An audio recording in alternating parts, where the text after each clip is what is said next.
सिद्धे जय प्रसिद्धे चौगियारणफलं पट्टे वन्दिता अरविन्दे वोच्छं पादं जगदनंदन परम सिद्ध भगवान की जय। देवाली श्री पार्श्वनाथ भगवान की जय। महावीर भगवान की जय। परम पूज्य आचार्य श्री शिव कोटि महाराज की जय। आचार्य श्री कुंकुर सागर जी गुरुदेव की जय। आचार्य श्री कनकवंदी जी गुरुदेव की जय। आचार्य श्री पद्मवंदी जी गुरुदेव की जय। जिनवाणी माता की जय। श्री जैन धर्म की जय। शाश्वती विराजमान आचार्य भगवान श्री वैराग्य जी गुरुदेव की जय। भगवान आपके श्री चरणों में हम सभी स्वाध्यायी योग शुद्धि पूर्वक नमोस्तु करते हुए आपसे विनती करते हैं कि हम सबका मोक्ष मार्ग प्रशस्त होवे, इसलिए हमें देशना दीजिए भगवान। नमोस्तु नमोस्तु नमोस्तु आचार्य। उपाध्याय सुदत्त सागर महाराज भी विराजमान है, एक बार सब लोग दर्शन कर लीजिएगा। स्पॉटलाइट कर रहा हूँ। उपाध्याय भगवत श्री सुदत्त सागर जी महाराज की जय। नमोस्तु नमोस्तु नमोस्तु भगवान। नमोस्तु गुरुदेव, नमोस्तु गुरुदेव, नमोस्तु हाँ गुरुदेव। नमस्ते।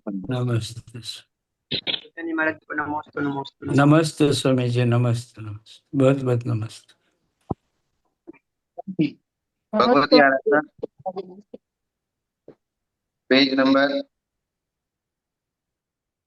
296 296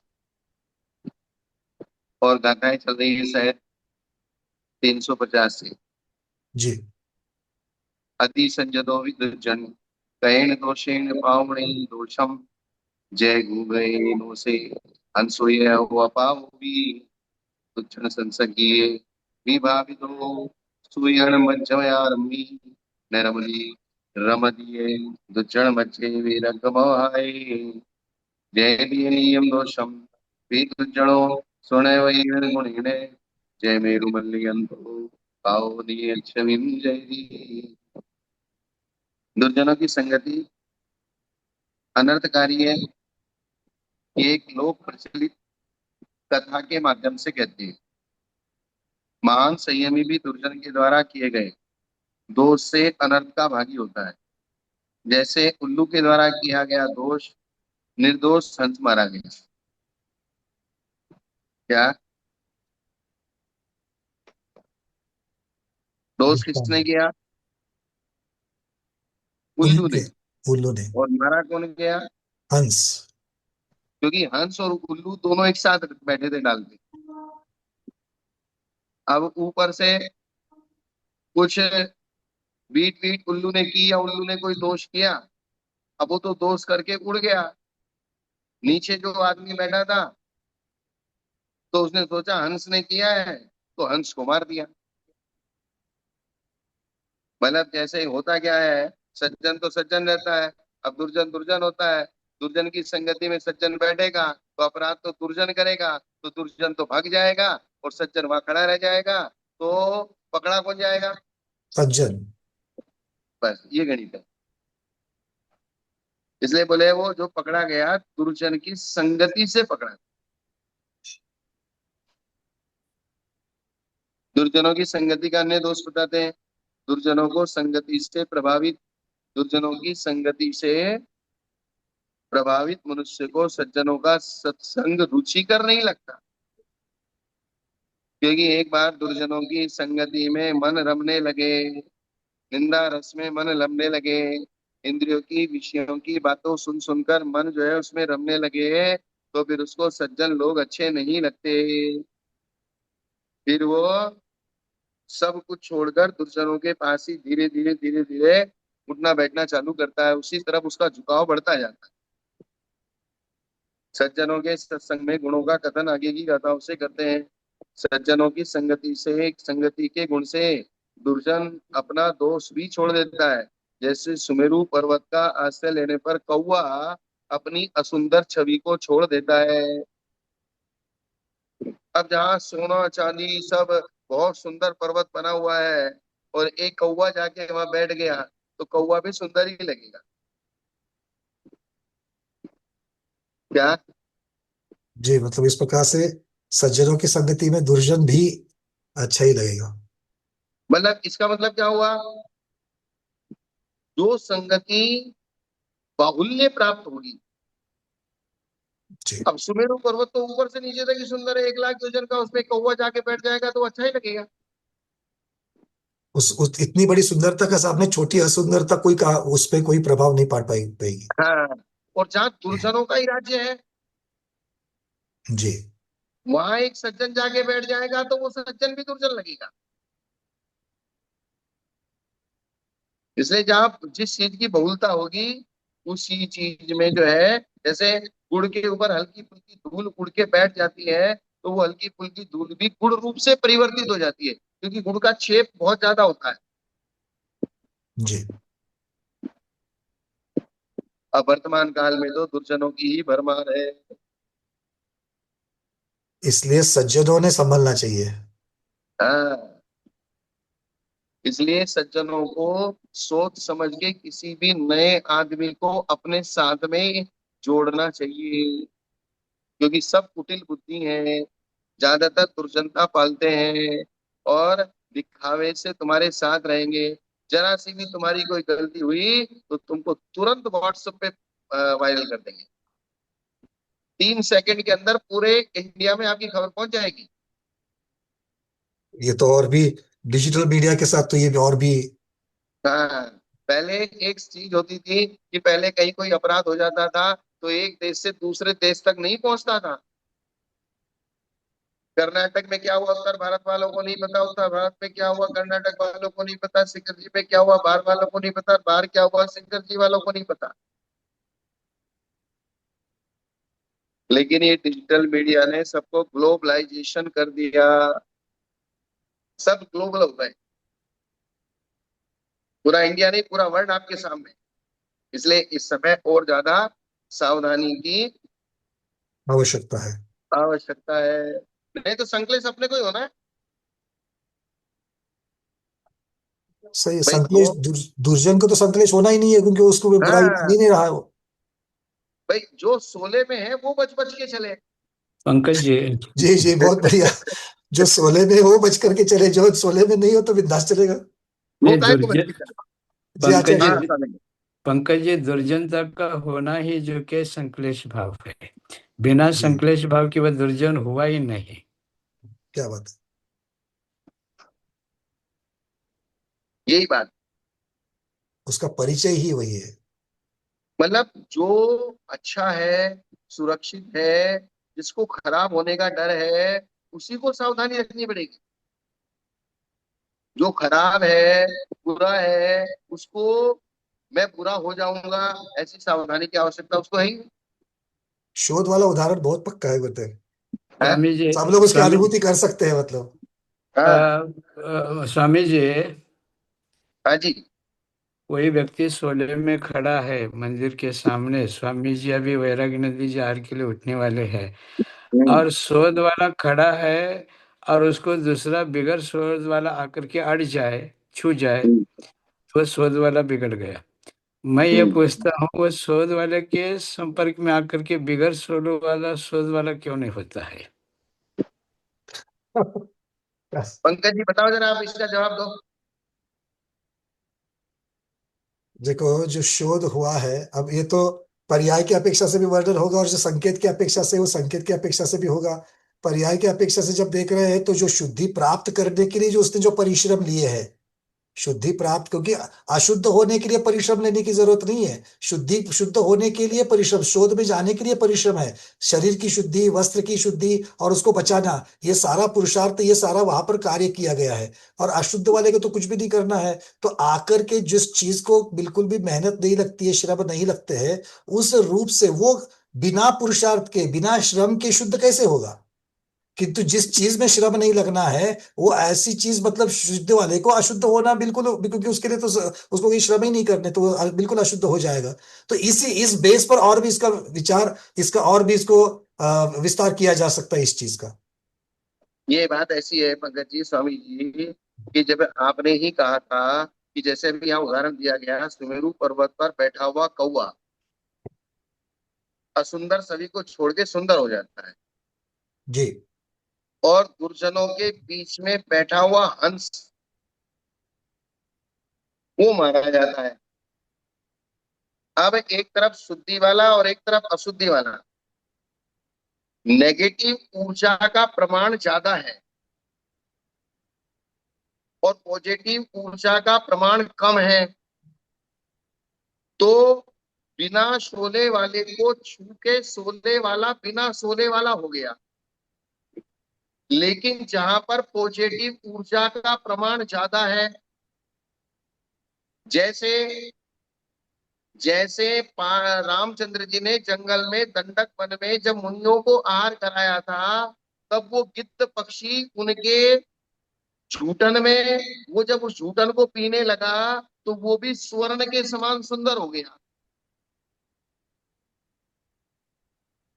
आप समझ रहे हैं क्या मेरी बात? जी जी जी, मतलब यहाँ पर मुख्यतः से बहुलता की अपेक्षा से ही वर्णन। अगर इसका मतलब वो गिद्ध पक्षी तो मांस पक्षी था, तो मांस भक्षी पक्षी था, लेकिन मुनिराजों के जो झूठन वहां गिरी थी, उस झूठन को वो पी रहा था, तो उसके पद्म पुराण जी में वर्णन आया है, उसकी चोंच मूंगा के समान हो गई, उसके पंख स्वर्ण के समान हो गए और वो अत्यंत सुंदर हो गया। जो गिद्ध जैसा पक्षी था, वो जो खराब लगता था, वो खराब पने से, क्योंकि वहां वे मुनिराज रिद्धिधारी थे। ऐसे ही तीर्थंकरों के समूह शरण में जाके प्रियंच भी सम्यक दृष्टि हो जाते हैं, व्रती हो जाते हैं, पांचवें गुण स्थान में उनके उच्च गोत्र का उदय चालू हो जाता है, उनकी सारी अशुद्धि गायब हो जाती है। क्या हो जाती है? वो बिल्कुल, इसका मतलब है कि अभी जो आचार्य विद्यानंद महाराज ने जो उदाहरण दिया था, उसमें अशुद्धि जो है, अशुद्धि वाले में जो जो है, अशुद्ध में जो जो है, उसकी वहां बहुलता है, उसके निगेटिविटी की बहुलता है, इसीलिए वो हाँ, जाकर के दूसरों को भी अशुद्ध कर रहा है। अगर वो इसलिए उसकी रिद्धिधारी मुनिराज को जाकर के अशुद्धि छू लेवे, से, तो इस तो अशुद्ध वाला जो बिना शोध में, उसके व्याधियां भी तो उसकी नष्ट हो जाएगी। उसकी अशुद्धि से शुद्धि वाला अशुद्ध हो गया। लेकिन जहां अतिशय की विशेषता होती है, वहां अशुद्धि वाला भी शुद्ध हो जाता है। जी, मतलब बहुलता, जिसकी बहुलता है वो उसकी अपेक्षा से ही वर्णन होगा। स्वामी जी हाँ बराबर। है। ठीक है, सोले का कपड़ा कपड़ा धो धा करके आराम से अच्छी तरह से खड़ा है, और उनके कपड़े से कपड़ा अट जाए अथवा उनके कपड़े को कोई हाथ लगा दे सहज रूप से जाते आते, तो बेचारे को मालूम नहीं था, तो उसको अपन सोले का कपड़ा बदलो, अब आप छू गए, आप अंदर नहीं जा सकते।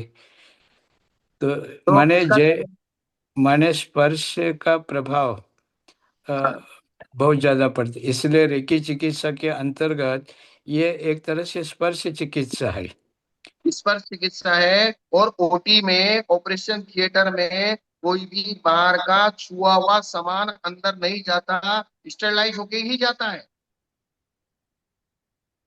स्पर्श मात्र से भी वे जीवाणु, वे बैक्टीरिया अंदर घुस जाते हैं। जी, जैसे कोरोना के काल में ये भी एक तरह से जो कि है हाँ, एक तरह से संक्रामक बीमारी कह सकते हैं, जिनकी प्रतिरोधक शक्ति कमजोर है, वो उनसे प्रभावित हुआ। लेकिन प्रतिरोधक शक्ति जिनकी सक्षम थी, वो उन हाँ, वातावरण वो से प्रभावित नहीं हुआ। प्रभावित होंगी। बस। आ- तो कोई आप आजकल के जमाने वाले अगर कोई ये कहे कि ये छुआ छात का बिना मतलब का ढकोसला है, ऐसा नहीं है। ऐसा नहीं है। हाँ, तो ये आपके कल वाले जो उदाहरण है, वो कल वाला उदाहरण, कामाटीपुरा वाला जो उदाहरण है, वहां पर भी हाँ। बहुलता किसकी है, उसकी अपेक्षा से होगा। तो ये बच्चों का वहां पर स्कूल आने मात्र से कामाटीपुरा सुधरने वाला नहीं, क्योंकि कामाटीपुरा की जो अशुद्धता है वो ज्यादा बहुल है। उसका पावर ज्यादा है। किंतु आगम में ऐसे भी उदाहरण है कि एक वेश्या जो है, वो मुनि महाराज के संग में आकर के, मुनि महाराज तो वहां से नहीं हटे अपने चारित्र से, पर उसको उन्होंने सुधार दिया। तो ऐसे भी उदाहरण मिल सकते हैं। मतलब ये तो बात ऐसे मैंने यही रही। बताया ना, मैंने बताया ना, गिद्ध पक्षी स्वर्ण के समान हो गया, जी वृद्धि हो गया, मतलब, उच्च गोत्र का उदय हो गया। जी मतलब बात यही है कि जो बहुल है, वो बहुल दूसरे को चेंज कर देगा। और और जब उसके उच्च गोत्र का उदय हो गया, तो सीता ने अपने पास रख लिया, महाराज ने इशारा किया, हम्म। रिद्धिधारी मंदिराज ने, कि बोले सीते, जंगल में ये पक्षी अब मांस भक्षण नहीं करेगा, और अकेला रहेगा तो दूसरे जंगली जानवर इसको मार देंगे, इसलिए तुझे अपने साथ रखना है इसको, और इसका व्रत पालन करवाना है। ये मुनि महाराज ने सीता की तरफ इंगित करके कहा कि बोले तुझे इसको अपने साथ रखना है। तो मुनि महाराज के संसर्ग से व्रती हो गया। उच्च गोत्री हो गया नीच गोत्री से। जी। तो ये संसर्ग का प्रभाव है, लेकिन संसर्ग पावरफुल होना चाहिए। संसर्ग क्या होना चाहिए? हाँ, पावरफुल होना चाहिए। हाँ, पावरफुल अगर संसर्ग होगा तो वो घटिया को भी अच्छा यही तो भगवान, आज आज मैं आपको एक उदाहरण बताता हूँ। ये सम्मेद शिखर जी है। सम्मेद शिखर जी में इस पहाड़ के ऊपर त्रियंश भी रहते हैं, मनुष्य भी रहते हैं, भील भी रहते हैं, निरंतर इस पे मलमूत्र करते भी हैं। अपन तो बचपन के जाते हैं कि अपने को मलमूत्र पहाड़ पे नहीं करना, वो तो हमारे भावों की शुद्धि है इसलिए नहीं करना। तो क्या पहाड़ पे कोई मलमूत्र नहीं करता? कर रहे हैं, मनुष्य भी कर रहे हैं, तिरेज भी कर रहे हैं। मनुष्य भी कर रहे हैं, त्रियंश भी कर रहे हैं, और उस पहाड़ पे मर भी रहे हैं। त्रियंश त्रियंश को मार के भी खा रहा है। जी। जंगल के भील लोग भी जंगल में शिकार कर रहे हैं। लेकिन पहाड़ आज भी अपने अतिशय को लिए हुए है, खत्म नहीं हुआ है क्या? बिल्कुल, ये आगे भी इसी प्रकार से होगा। जब भी समय शिखर तो शाश्वत ही है, तो चतुर्थ काल में भी इसी प्रकार से था, आगे आने वाले तृतीय काल में भी हाँ, इसी प्रकार से होगा वो। अब इतना बड़ा जंगल है तो जंगल में क्या कोई पशु पशु को मार के नहीं खाएगा? बिल्कुल खाएगा। क्या जंगल में जानवर अशुद्धि नहीं करेंगे? ये क्या आज भी जंगल कर में रहे रहने हैं। वाले भील भील भी वहां जंगल में विषय भोग नहीं करेंगे? जी।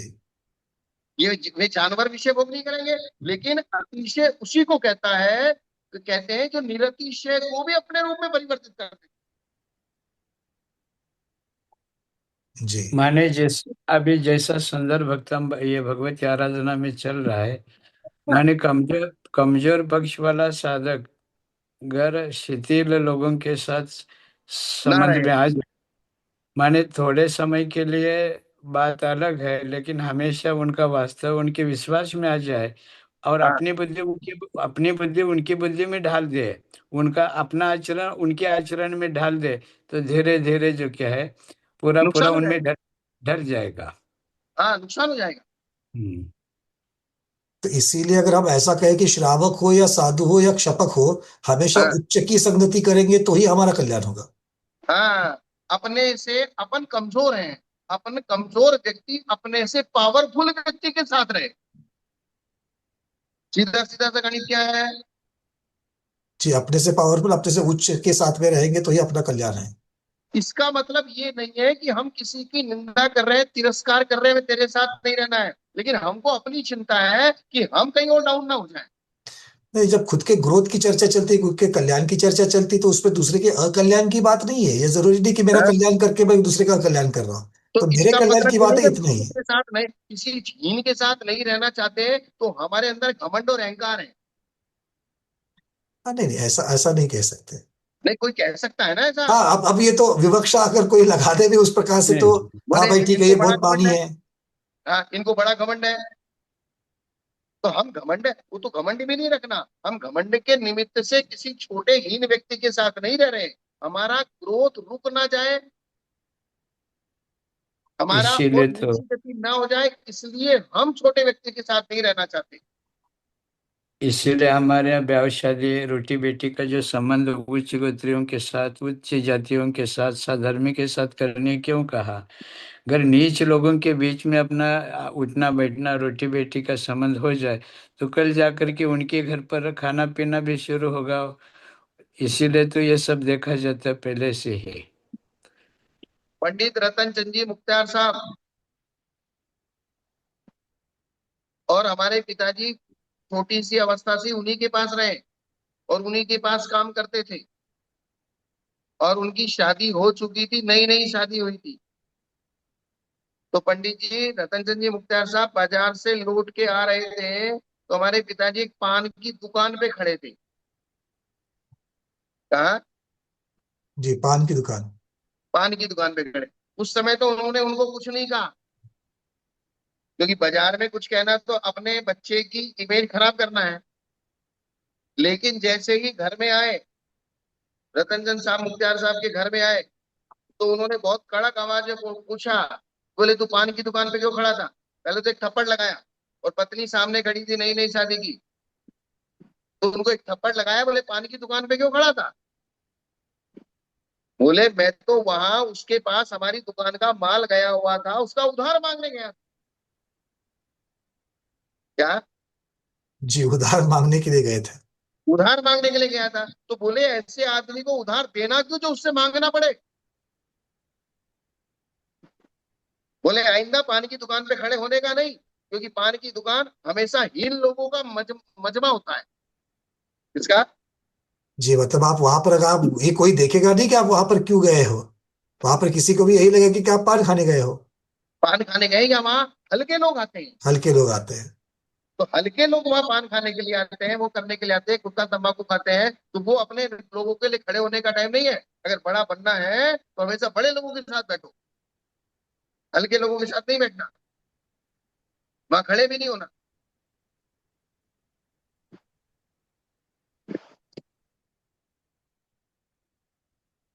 तो बात उसकी है कि हम उस पान वाले को हीन समझते हैं, हीन समझ के हम उसका तिरस्कार करें, उससे हमें क्या लेना देना है? हमको वहां नहीं खड़ा होना है, क्योंकि हमको अपनी ग्रोथ करना है।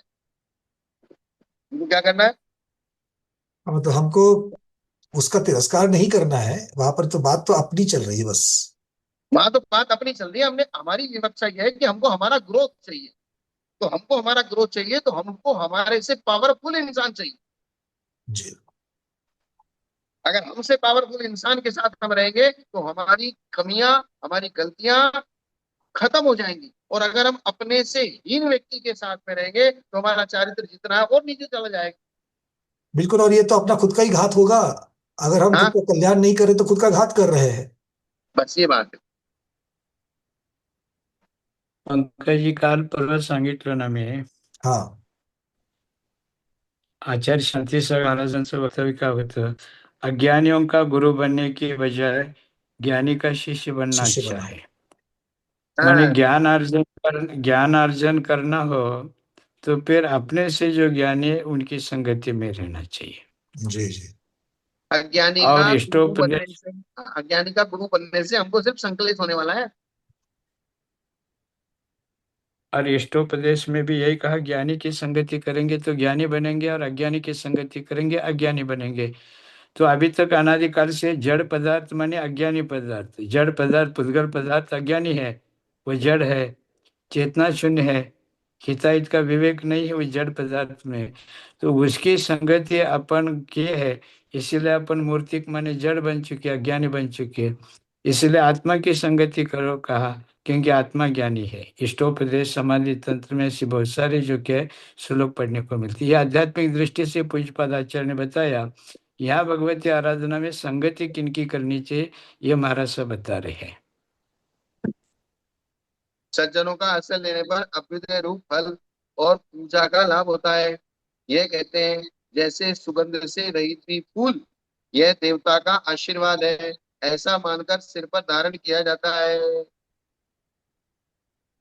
एक छोटा सा फूल अगर भगवान को चढ़ाया गया है कि बोले ये भगवान का आशीर्वाद है, भले ही वो सुगंध से रहित हो, भले ही उसमें गुण ना हो, तो भी देवता के संसर्ग से उसमें गुण पैदा हो जाता है। ऐसे ही सज्जनों के मध्य में रहने वाला दुर्जन भी पूजा जाता है। क्या? जी, दुर्जन में भी गुण का आरोपण होता है, मतलब। हाँ, वचन और काय के निमित्त से होने वाले आश्रव के रोकने को द्रव्य संयम कहते हैं। मन के निमित्त से होने वाले को रोकना एक भाव संयम है, और वचन और काय के निमित्त से होने वाले आश्रव को रोकना द्रव्य संयम। ये द्रव्य संयम है। और उस द्रव्य संयम में प्रवृत्ति का लाभ कहते हैं। अर्थात द्रव्य से भी आप संयमी बनो और भाव से भी संयमी बनो। अर्थात द्रव्य से भी कुसंगति को छोड़ो, अर्थात वचन से भी और शरीर से भी और मन से भी।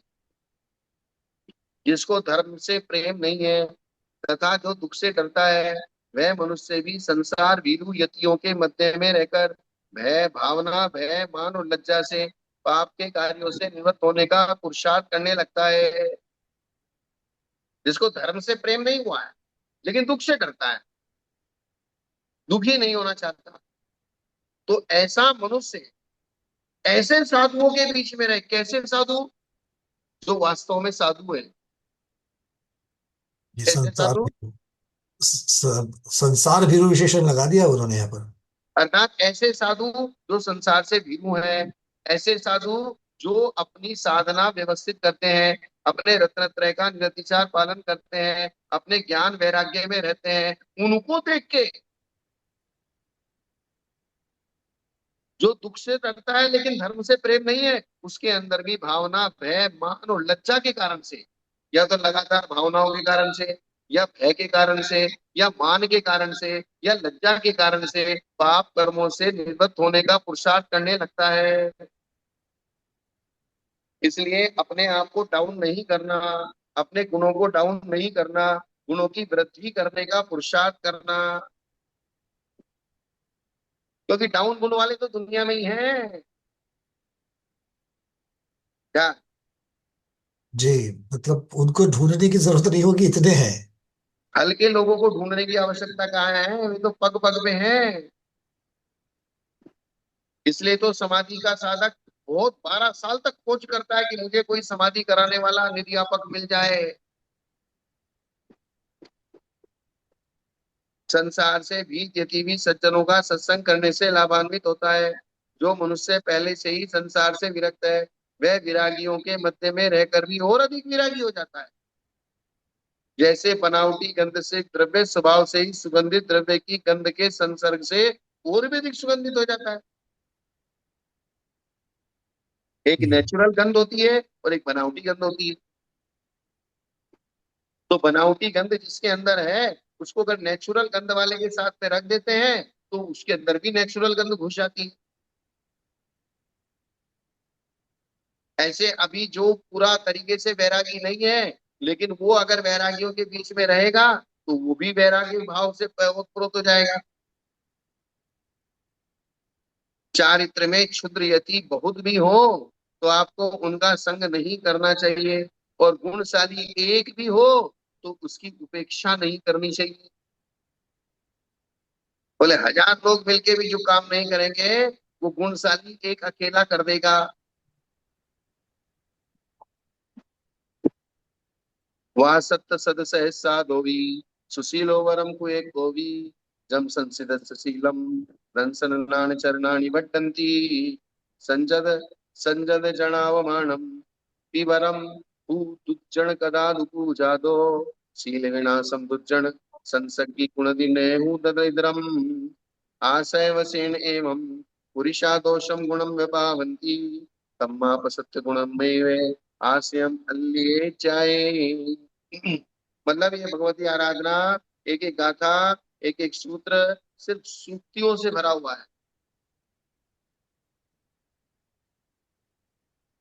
पार्षद साधी चारित्र में क्षुद्र यति लाख भी हो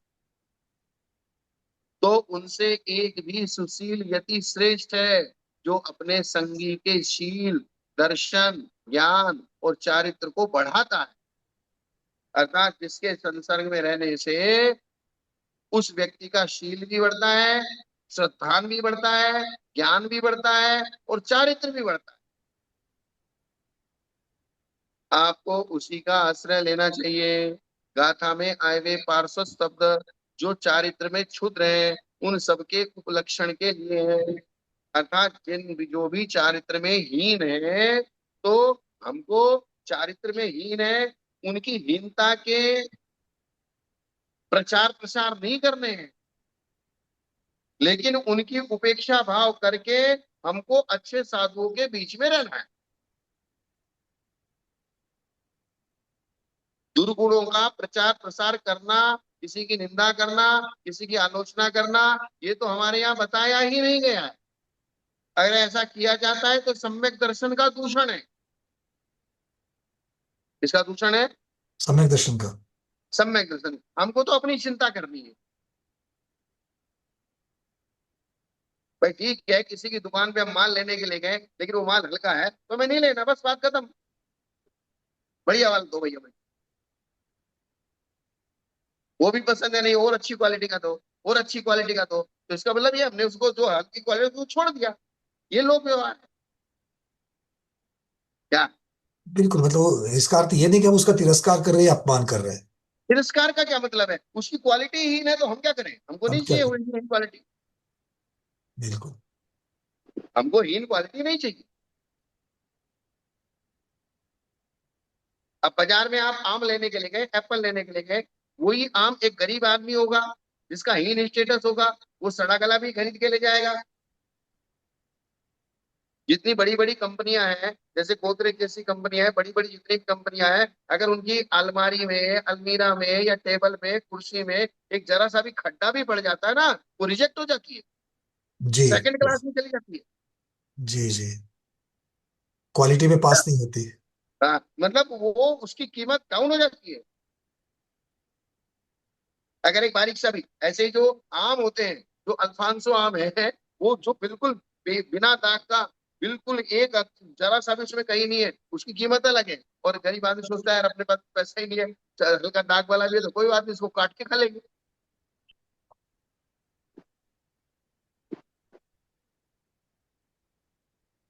मतलब इसका जो स्टेटस है उसको फिर गलती बर्दाश्त नहीं है क्या? जी जैसे आईएएस की परीक्षा देने के लिए जाते हैं ना, वहां बैठते हैं, वहां उनको सामने कुर्सी नहीं होती है, सब उनको बोला कि भाई बैठ जाओ, कुर्सी तो है नहीं, बैठ किधर से जाए, कुर्सी पीछे रखी थी। तो वो व्यक्ति अगर अपने खुद से कुर्सी उठा के लाके बैठता है, इसका मतलब ये आईएएस बनने लायक नहीं है। जी, ये परीक्षा है। ये परीक्षा है। बोले तुमको पूरा जिला चलाना है और तुम आदेश दो, तुम्हारा काम आदेश देने का है, काम करने का काम नहीं है तुम्हारा। पियोन को बोलो आदेश दो, इधर कुर्सी लाओ, तब तुम बैठो।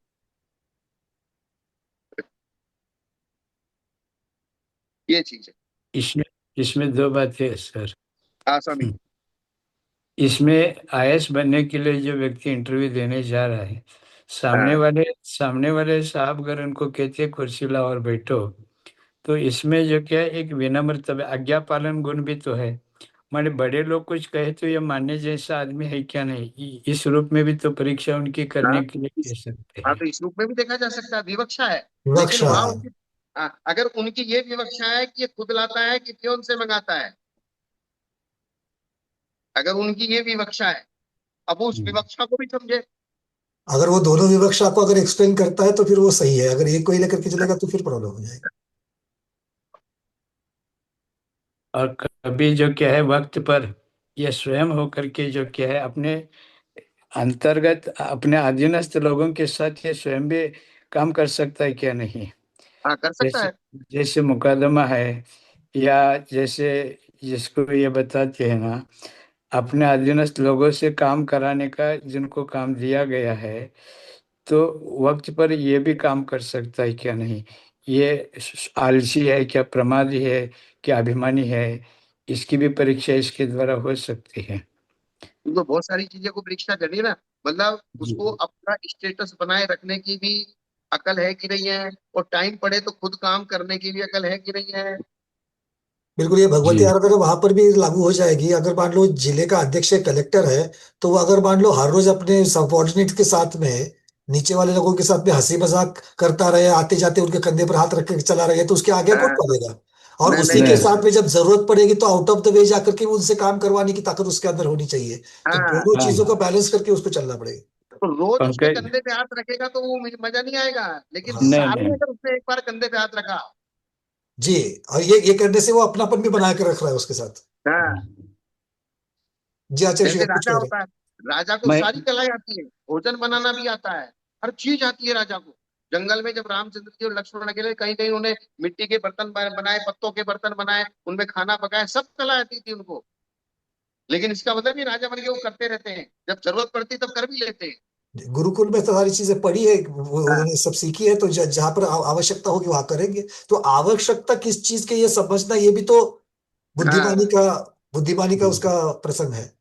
यही बात। जी, मैं ये कह रहा था पंकज जी, जी आज हमारे देश के गौरवशाली जो प्रधानमंत्री है, जब राष्ट्रीय स्वयंसेवक संघ में जो शामिल हुए, कम उम्र के थे ना, और ये संघ की जब मीटिंग होती थी, सभाएं लगती थी ना, तो पहले कुर्सियां भी लगाती थी ये जी मोदी जी। जी तब के मोदी जी जो कुर्सियां लगाते थे और बड़े लोगों को जो चाय वगैरह ला करके देते थे, वो आज हमारे गौरवशाली देश के गौरवशाली प्रधानमंत्री है। इसलिए स्वावलंबी और काम करने का जुनून आप हमारे अंदर होना चाहिए। बिल्कुल, कौन सी चीज कब करनी है। चलिए। जी। ये सब चीजें क्या है, विवक्षाधीन है। यही तो जैन सिद्धांत है, विवक्षा लगा करके हाँ, एकांत नहीं करेंगे, विवक्षा के साथ चलेंगे। कि तुम अकड़ के ही खड़े और खड़े रहोगे तो वो भी नहीं चलेगा, और कहीं भी जाके काम करोगे वो भी नहीं चलेगा। संदर्भ देख करके करना पड़ता। संदर्भ देखे, जिस समय रानी लक्ष्मीबाई के ऊपर अंग्रेजों ने हमला किया था, और जिस दिन लास्ट का युद्ध था, उस दिन रानी लक्ष्मीबाई ने अपने हाथ से अपने सैनिकों को खाना परोसा था। तो उन सैनिकों के मन में एक ऐसा जुनून पैदा हो गया था कि वास्तव में हमें रानी लक्ष्मीबाई के लिए लड़ना है। हमारे स्वयंसेवक भी ऐसे ही महाराज जी। अभी देखिए, अब जो विधान में आएंगे और जिनके पास में ये आसन की व्यवस्था है, अभिषेक पूजन की व्यवस्था करनी है, तो ये तो किसी को तो उल्टा पुल्टा नहीं बोलेंगे, सबके साथ में अच्छा व्यवहार रखेंगे। किंतु जब बात अनुशासन की आती है तो अनुशासन के साथ ही व्यवस्था बनेगी। तो ये दोनों चीजों को बैलेंस करके चलना है, ये हमारे स्वयंसेवक के लिए। यही तो अनेकांत धर्म हमको पता भी है यही और बात। करते भी है इस प्रकार से। जैसे हम लोग साधु लोग भी हैं, कभी किसी का काम नहीं करते, लेकिन फिर भी अगर सब कोई समाधिस्थ है, किसी साधु की तबीयत खराब है, किसी का मल भी उठाना है तो मल भी उठाते हैं। जी जी, क्या बात है, बहुत बिल्कुल सही। प्रसंगवश, हैं? प्रसंग की अपेक्षा से उस प्रकार से भूमिका होगी। तो मल उठाने से विहीन नहीं हो गए। नहीं, बिल्कुल नहीं, वो तो वैयावृत्ति है वहां पर। हाँ, उसका हम स्वरूप बदल सिद्धांत, जाएगा। यानी कि हम सिद्धांत ग्रंथ भी पढ़ रहे हैं और हम मल भी उठा रहे हैं। जी।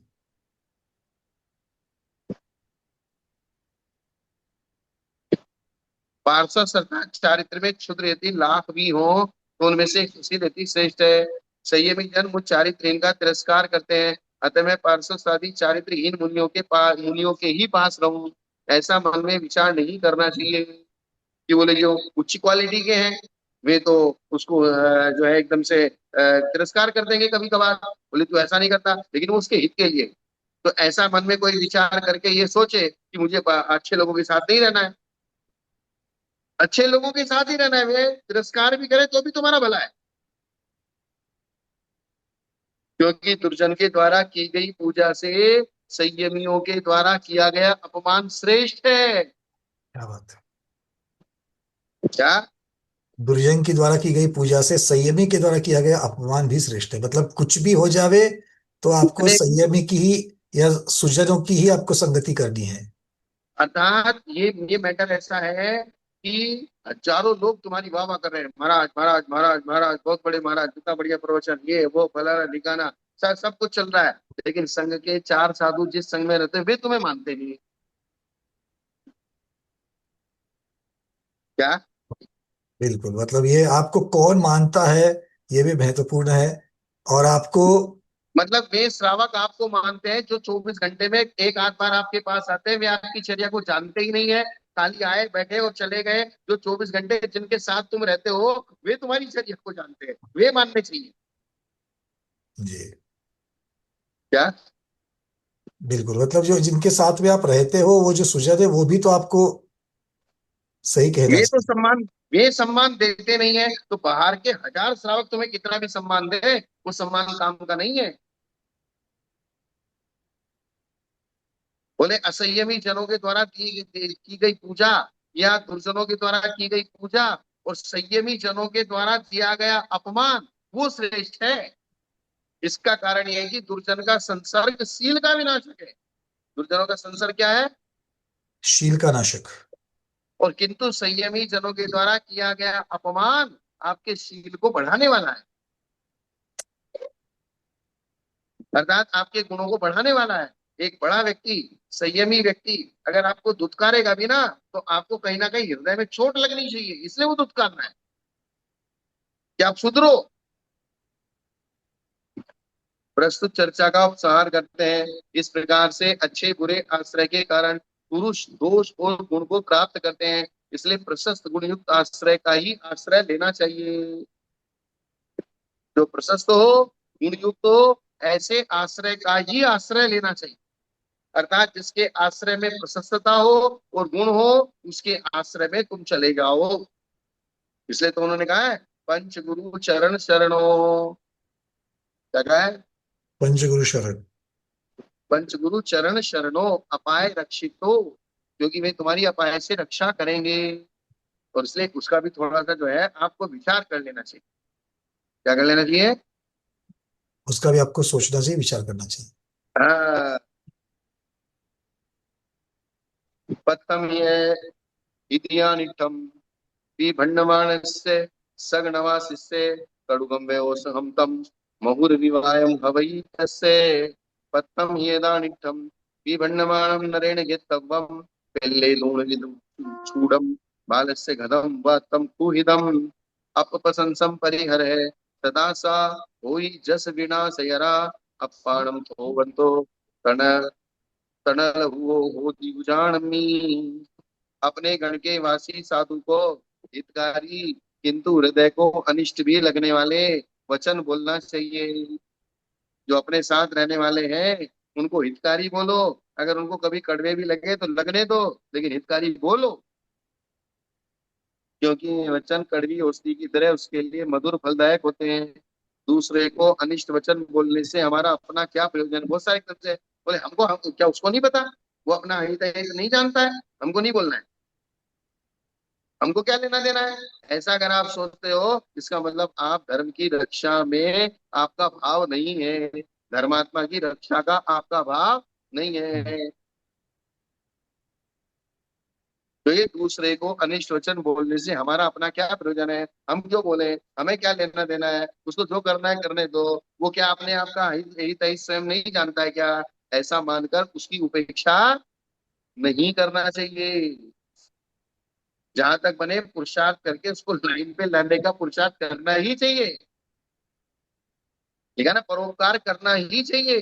जैसे तीर्थंकर शिष्य जनों के संबोधन के लिए ही विहार करते हैं, नहीं तो उनका विहार करने का कोई दूसरा प्रयोजन ही नहीं है। वो खुद तो केवल ज्ञानी बन गए, कृतकृत्य हो गए, उसको अब क्या ज्ञान करना है? करने उसका तो कोई काम बाकी है नहीं, तो विहार करने का प्रयोजन क्या है?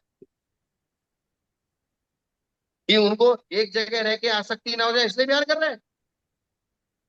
जैसे हम लोगों को कहा है, वो तो वीतरागी बन चुके पहले से, अब क्या, किस चीज का राग द्वेष? तो अब उनका विहार है किस निमित्त?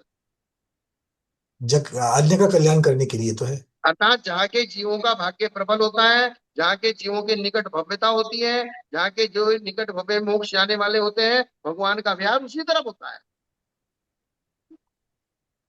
अर्थात जब तीर्थंकर भगवान भी परोपकार करने के लिए उसी दिशा में विहार करते हैं, बोले महत्ता नाम इसी का है कि सामने वाला अगर एक बार को आपको दो गाली भी दे, फिर भी आपको उसकी हित की बात बताए जाना। ये बात सोच के नहीं बैठ जाना, बोले तो गाली देता है, ये तो चिढ़ता है, हमको नहीं करना, हमको क्या लेना देना है। इसका नाम महत्ता नहीं है।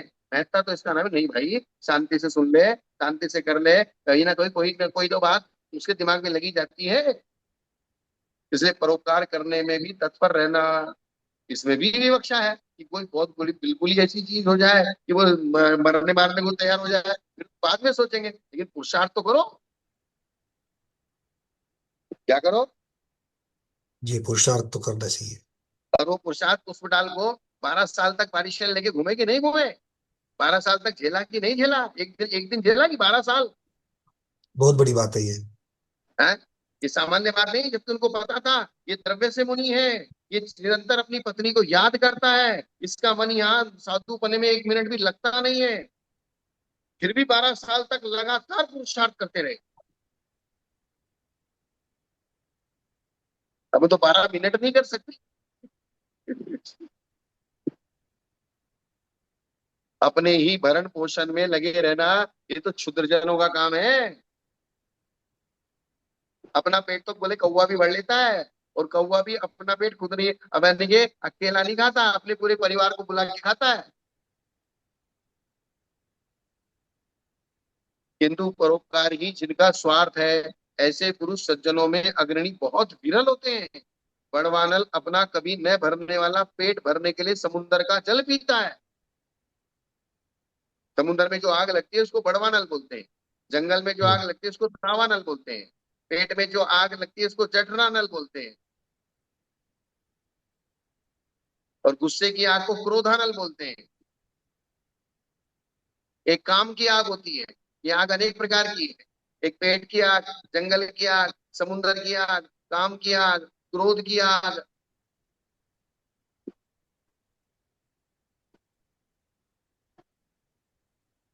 तो समुद्र में जो आग लगती है वो बड़वानल उठता है। वो बड़वानल क्या करता है? समुद्र के पानी को पी जाता है। किंतु मेघ गर्मी से संतप्त जगत के संताप को दूर करने के लिए समुद्र का जल पीता है। बादल भी समुद्र का जल पीते हैं और वो बड़वानल भी समुद्र का जल पीता है। लेकिन बड़वानल जो जल पी जाता है वो वापस नहीं देता।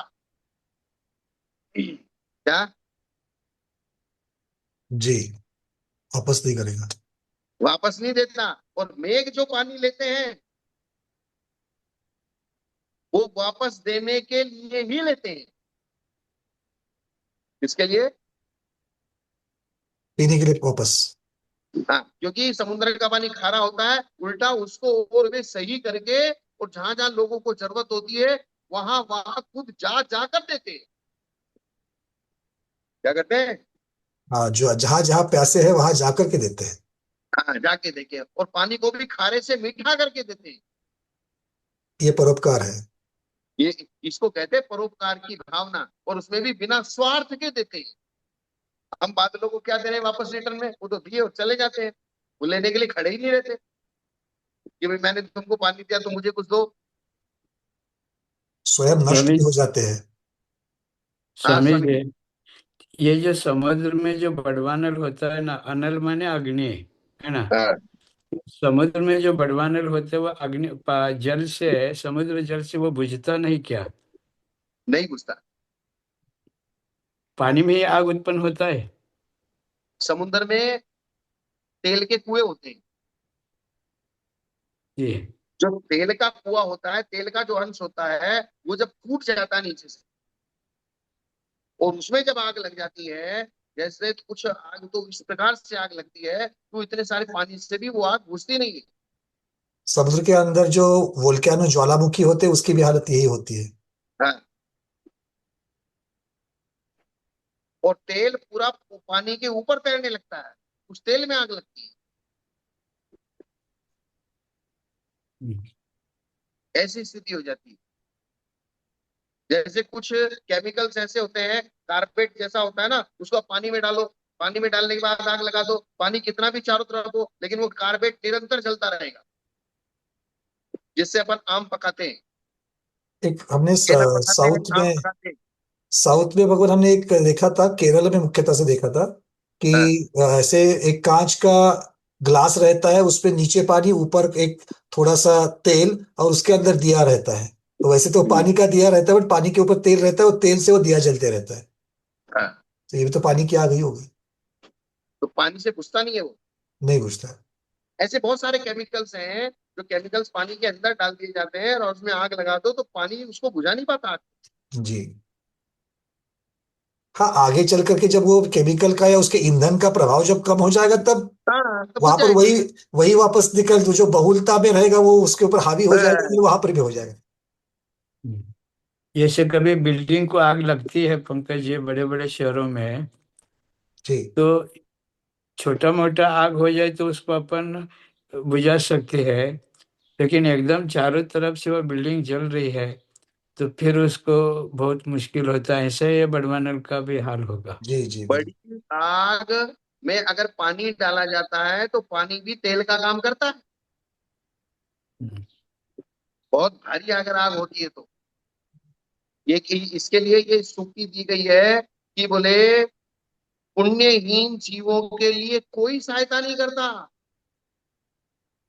हवा अगर पावरफुल आग हो तो हवा उस आग को और बढ़ा देती है। और आग पावरफुल कम हो तो हवा उस आग को बुझा देती है। जी, क्या? क्या बात है। बिल्कुल। समझ आई ना? जी, अगर अग्नि मान लो इतनी प्रबल नहीं है तो हवा तो बुझा भी हवा सकती है, उसको बुझा और देगी। अग्नि और अगर अग्नि प्रबल है तो प्रबल हवा है। के साथ में बढ़ भी सकती है। जैसे मैं प्रबल हूं प्रबल हूं तो क्षुद्रजन मेरी सहायता करेंगे, दुर्जन लोग मेरी सहायता करेंगे क्योंकि मैं पुण्यशाली हूं। और अगर मैं पुण्यशाली नहीं हूं तो वे क्षुद्रजन मुझे निपटा देंगे। क्या होगा? जी बिल्कुल बात ऐसी है, बोले पुण्य है हवा तो ही भी बचेंगे। जैसे ना, हवा हवा तो जैसा रूप होता है वैसा काम करती है। कमजोर होगा तो उसको बुझा देगी, और पावरफुल होगा तो उसको बढ़ा देगी।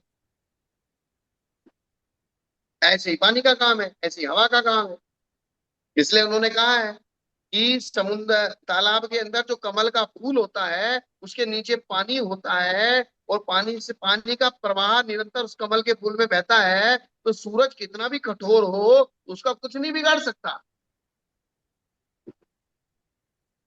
तो ऐसे ही आपका पुण्य अगर तेज है तो कोई कितना भी दुर्जन हो, वो उसकी दुर्जनता आपके पास आके सज्जनता में परिवर्तित हो जाएगी। अर्थात उसकी दुर्जनता से आपका अहित नहीं होगा, उल्टा भला होगा। जैसे प्रद्युम्न कुमार का उदाहरण आता है, कितना उसको मारने की कोशिश की, लेकिन जहां भी जाता लाभ लेके निकलता। उसको लास्ट में काल गुफा में प्रवेश करा दिया कि बोले यहाँ तो मर ही जाएगा, लेकिन वो तो इंतजार कर रहा था कब वो आएगा जिसके लिए ये धन सुरक्षित रखा। देवता धन की रक्षा कर रहा था, और प्रद्युम्न कुमार गया और उसे सारा धन प्रद्युम्न कुमार को सौंप दिया। तो जो जिसके हिस्से का है वो कहीं जाने वाला नहीं है, इसकी चिंता करने की आवश्यकता नहीं है। चिंता कर करके अपने आप को खोखला मत करो। जितने भी यहाँ ग्रस्त बैठे सारी चर्चा का धार, कोई चिंता करने की आवश्यकता नहीं। आपके पुण्य का हिस्सा कहीं जाने वाला नहीं है, और पाप का हिस्सा भी कहीं जाने वाला नहीं है। हाँ, अगर आप निरंतर स्वाध्याय आदि से कर्म की दिनचर्या करोगे तो पाप का हिस्सा थोड़ा कमजोर हो जाएगा, क्योंकि स्वाध्याय की संगति में चल रहे हैं अभी अपन, आगम की संगति में चल रहे हैं, जिनेन्द्र भगवान के वचनों की संगति में चल रहे हैं। वे हमारे ऊपर प्रभाव डाल के हमारे पाप को हीन कर देंगे, कम कर देंगे।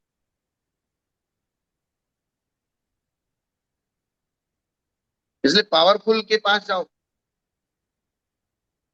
ठीक है ना पंकज जी? ठीक है भगत। 359 पर हृदय को ये गाथा पढ़ ली थी, इसका अर्थ बोल देता हूँ। हृदय को अनिष्ट वचन गुरु के द्वारा कहे जाने पर मनुष्य को पथ्य रूप से ग्रहण करने चाहिए। जैसे बच्चे को जबरदस्ती मुंह खोलकर पिलाया गया घी हितकारी होता है, उसी तरह ये वचन भी हितकारी होते हैं। गुट्टी गुट्टी पिलाई जा रही है। हाँ, चलिए।